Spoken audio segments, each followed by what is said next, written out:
What's up guys? In this video I'm going to be making a end grain end table out of black walnut, and I may or may not be putting a finish on it, not liking it, scraping it off and putting a new different finish on it. First things first, just going to get this piece all cleaned up, get all the loose bark off of the live edge and get all the dirt and debris out of the middle there.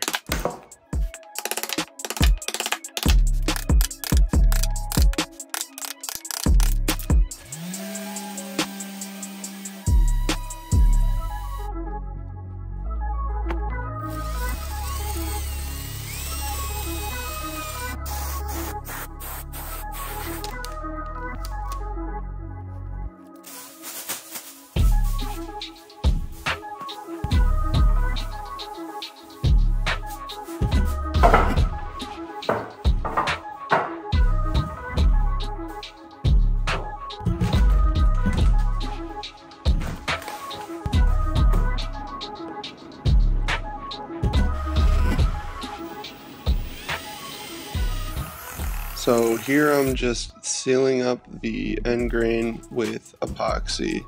I did a few coats of this. This just kind of helps to stabilize the wood, and I'm using deep pour epoxy to do this.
So now I'm just attaching a piece of melamine to the underside of this piece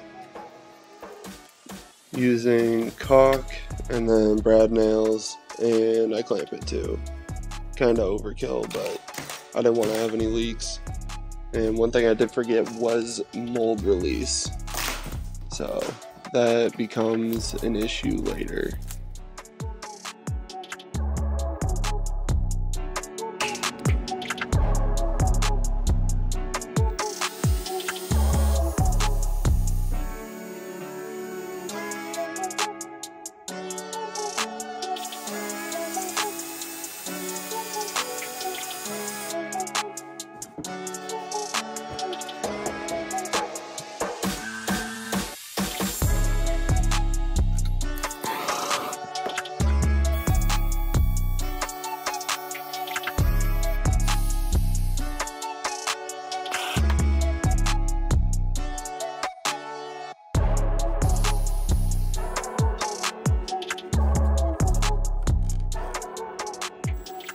So I added 1 drop of black dye to kind of make the color pop a little more.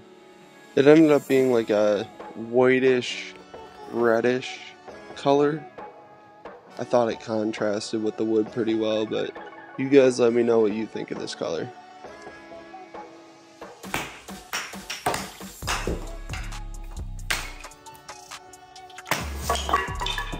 And now by far my least favorite part of this project, trying to get this mold off.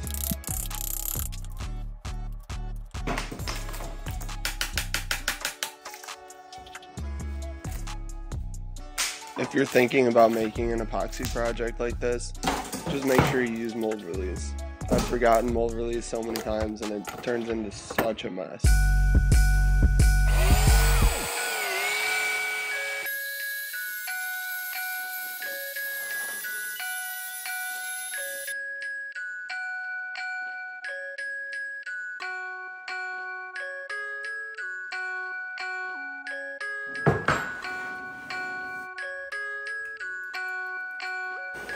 And this is my new router sled that I made. I got the linear rails off of Amazon. I think I spent like $200 in total building this, and it works really well. So if you guys are interested in how I put this together, or you want to find the products, I'll leave a description, leave links to all the parts in the description.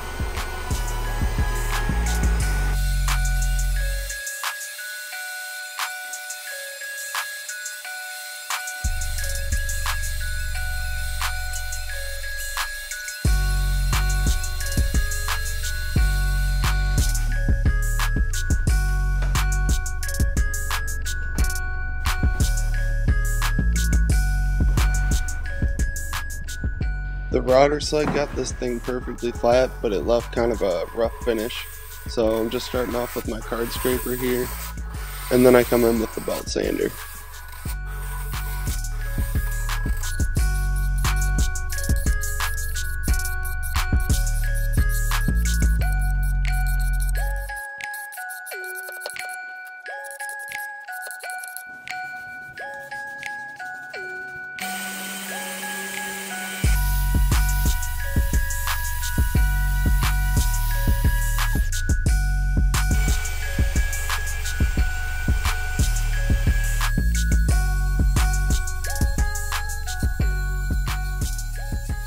So I cut all this out because I didn't want to waste your guys' time, but I sanded with the random orbit sander 80, 120, 180, 220, and water pop between each grit.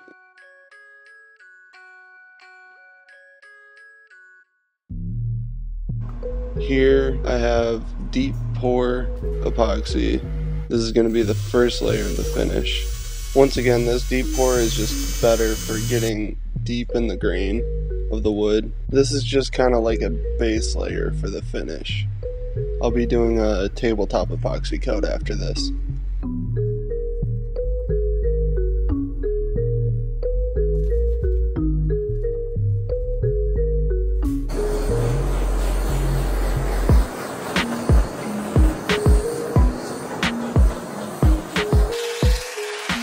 Alright, in order to make this less confusing, I rearranged the order from how I did it to how I showed it in this video, but the order really doesn't matter. What I'm doing here is sealing up the bottom of this piece with tabletop epoxy. Tabletop epoxy is harder, and because I'm doing a shellac finish on the bottom, I just wanted to put one coat down, and then I'm basically going to sand this entire coat off and then put the finish on.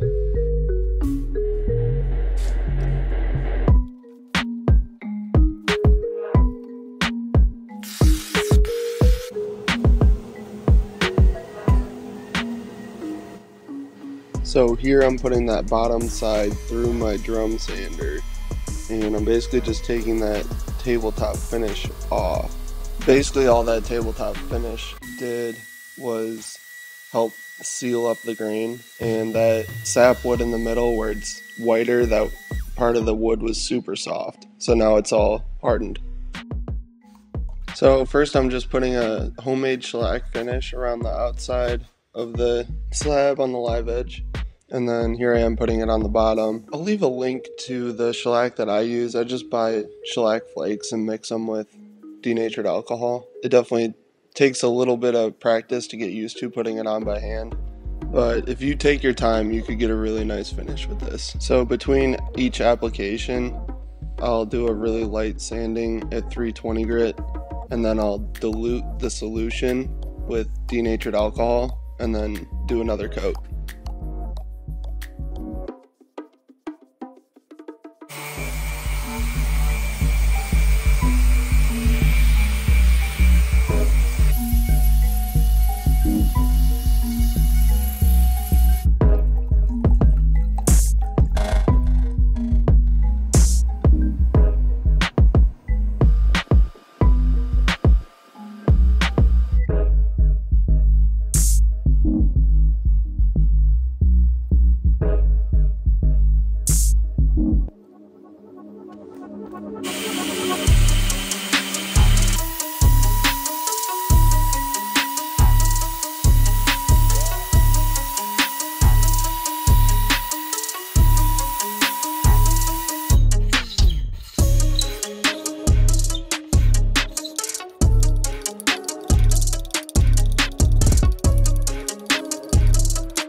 So after scraping and sanding the top side of this piece down, I got the epoxy sanded to 320 grit, and then I did another layer of epoxy, but this time I did tabletop epoxy. So once this cures, I'll be sanding it down and polishing it, and this will be my finish, or at least that was the plan.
So at this point I thought the piece was looking pretty good. I was at the second step in my polishing process, and then I noticed some little micro bubbles in the finish there. I don't know how those got there, if it was from pouring the epoxy and not getting all the bubbles out, but you can see them. It might be kind of hard to tell on camera, but I was looking at the bottom side of this piece with the shellac and I was like, I should just do the whole piece with this. So that's what I did. I took it over to my drum sander and sanded off all of that epoxy finish. So I think in the end this was the right decision. I've tried to do an epoxy finish quite a few times now and I've never had great luck with it. I don't know what I'm doing wrong. If you guys have any idea, please let me know in the comments. I'd be happy to try out any new steps in the process. I think just when I poured the epoxy, somehow all the bubbles didn't get out. It's really hard to tell after you pour it because the finish is so glossy. You really can't see the micro bubbles until you start polishing. But I think the shellac ended up working out really good. It really makes the epoxy pop, and it's a very strong finish. So this is the first coat, and I always do the first coat with a very concentrated solution, so not a lot of denatured alcohol.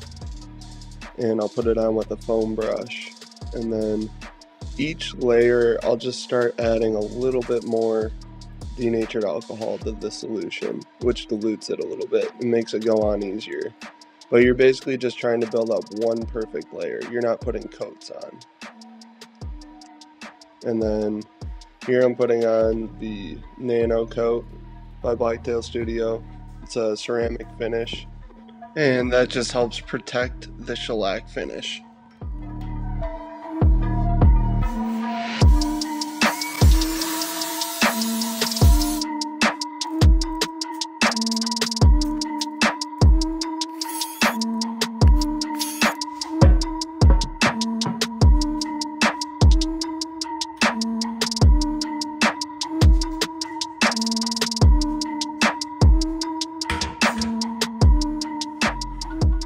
yeah, here's the piece all finished up. Let me know what you guys think of the shellac finish, and if you know of anything that I did wrong with the epoxy, please let me know, because I've been struggling with it. I haven't really gotten an absolutely perfect finish with epoxy yet. And this piece is available to purchase on my website, burnswoodshop.com. So if you're interested, go ahead and check that out. Let me know what you guys want me to build next, and please comment, like, and subscribe. Thank you again so much.